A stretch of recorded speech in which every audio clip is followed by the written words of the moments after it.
Terus, kenapa kok bukan etika tradisional? Kenapa perlu etik yang baru? Kata Hans Jonas, etika tradisional kurang mencukupi.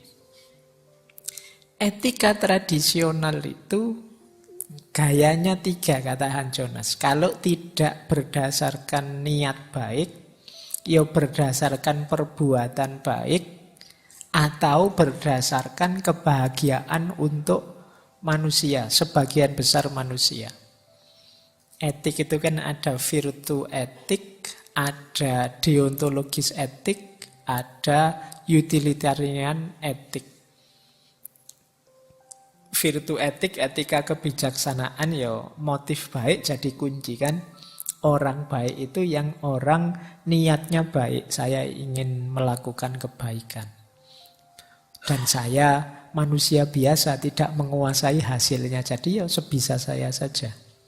Atau prinsip baik, perbuatan baik. Jujur mesti baik, orang harus jujur. Kemudian amanah mesti baik, orang harus amanah. Dan lain sebagainya. Ini gaya prinsip. Padahal mungkin dalam kasus tertentu nanti, kalau yang begini jangan jujur dulu. Ada dampak luar biasa di depan. Nah ini orang tidak perhatian itu. Kalau prinsip itu ya pokoknya ini mesti baik. Atau kebahagiaan untuk banyak orang. Teller tidak masalah asal sebagian besar orang senang dengan teller itu. Nah ini gaya etika tradisional. Kalau tidak melihat niat baik, ya jenis perbuatannya atau efek kesenangannya saat ini. Padahal, nah di situ Hans Jonas banyak mengajukan pertanyaan-pertanyaan retoris. Gimana kalau ada teknologi yang membuat orang dimudahkan, tapi akhirnya dia tambah males? Kalian tambah males mikir karena ada Google. Kalian tambah males bersosialisasi karena nonton TV, nonton YouTube, nonton TikTok itu asik. Jadi efeknya kalian jadi orang-orang yang asosial. Atau kalian jadi ringkih. Karena tidak pernah keluar-keluar, kalian jadi ringkih. Benar di rumahmu teknologimu canggihnya luar biasa, tapi kamu kehujanan sebentar saja nanti greges 1 minggu. Kenapa? Kamu tidak tangguh. Teknologinya bermanfaat, tapi manusianya ambruk.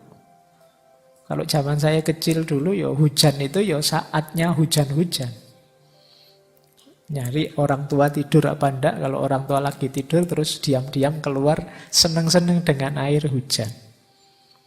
Sekarang saya ngeri itu kalau di jalan tiba-tiba hujan itu, kendaraan itu enggak peduli kiri kanan, pingin berteduh. Seolah-olah mau diserang apa gitu. Wong ya cuma air. Ya kan? Lah iya kan, hujan itu kan air, tapi kan kalian seolah-olah ini, ini kayak bahaya besar, kayak tsunami mau datang, kayak apa. Jadi naik motornya, enggak peduli kiri kanan, sudah ngawali hujan itu. Jangan-jangan kita memang ringkih sekarang. Kena angin sedikit pulang kerokan.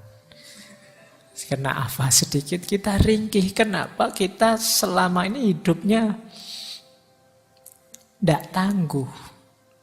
Itu tadi, banyak dimudahkan oleh teknologi. Kuliah di lantai 2, ngos-ngosannya kayak habis lari sekian kilo. Kenapa? Tidak pernah olahraga, Pak.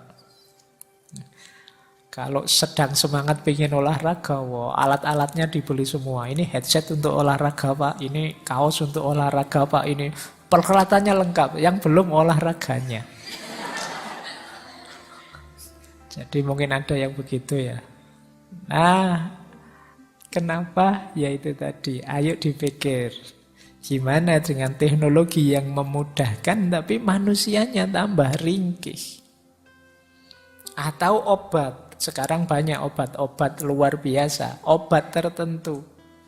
Penyakit ini sih sembuh, tapi dalam jangka panjang ada penyakit yang lebih berbahaya, yang lebih mematikan karena obat ini.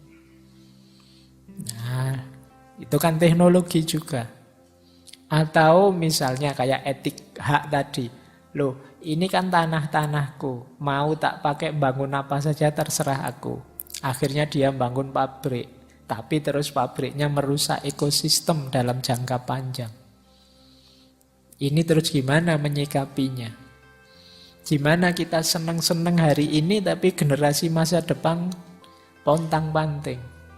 Kita seneng-seneng buang sampah sembarangan tidak masalah. Nanti kalau begitu, kalau sekedar mampet tidak masalah. Tapi kemudian air tercemar, tanah tercemar, generasi yang akan datang tidak bisa sama sekali menikmati air kita, terus gimana? Nah, kita tidak pernah mikir sampai ke situ. Maka etik tradisional, kata Han Jonas, tidak cukup. Etik tradisional itu mikirnya saya baik sekarang, tapi tidak melihat efeknya nanti untuk generasi yang akan datang gimana.